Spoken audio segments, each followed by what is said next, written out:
नदीत होली मथुरेची चक्रवाणी देव कोण चाललंय आता यशोदा मातेने सांगितलं गवळणीनो तुमचा आमचा सर्वांचा प्राण असणारा श्रीकृष्ण या रथावर बसून मथुरेला जाणार आहे. कोण ऐकलं त्या गवळणीने ऐकलं आणि त्या गवळणीला आल्यानंतर काळजामध्ये धस्कून गेलं त्या गवळणीच्या आपला प्राण निघून जाते का काय अशी अवस्था त्या गोपिकांची झाली.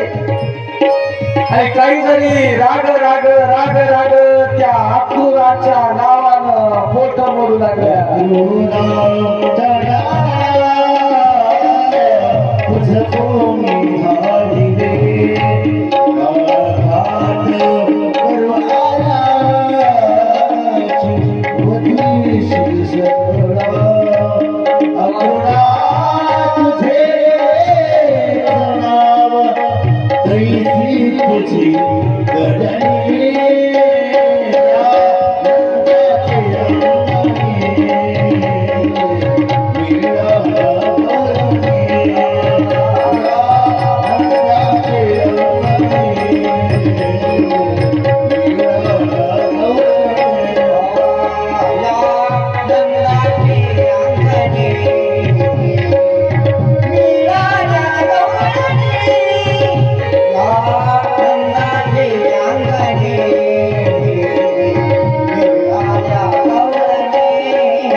अरे चांदणा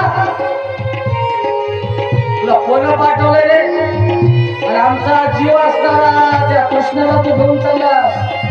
तो नाव आहे पण तशी करणी तुझी नाही. अक्रूरा तो नाव काय अक्रूर जे क्रूर नाही तो अक्रूर नाव आहे पण तशी करणी तुझी राहिली नाही. काय करायलास तू आमचा प्राण घेऊन चाललास. कृष्ण नाही तर आमचा प्राण हे देव पाहू लागले अक्रूर पाहू लागले नंद बाबा पाहू लागले आणि देवाला वाटलं आता मी जर काही वेळ इथं थांबलो तर या गवळणी अक्रूराला जाऊ देणार नाही रथाला जाऊ देणार नाही आणि मला सुद्धा जाऊ देणार नाही. मग देवाने निश्चय केलाय. आईला सांगितलं आई मी निघतो बरं. नंद बाबाला पाहिलं नंद बाबाला बोलले आणि देव रथात चढले. रथी चढले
आणि आकांत झाला. गवळणी हंबरडा फोडून रडू लागल्या. काही रथातल्या आडव्या झाल्या.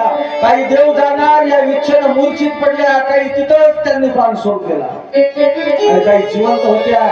त्या केस मोकळे सोडून रस्त्याने पिढ्या होऊन फिरू लागल्या, काही रडू लागल्या, एवढ्या रडल्या.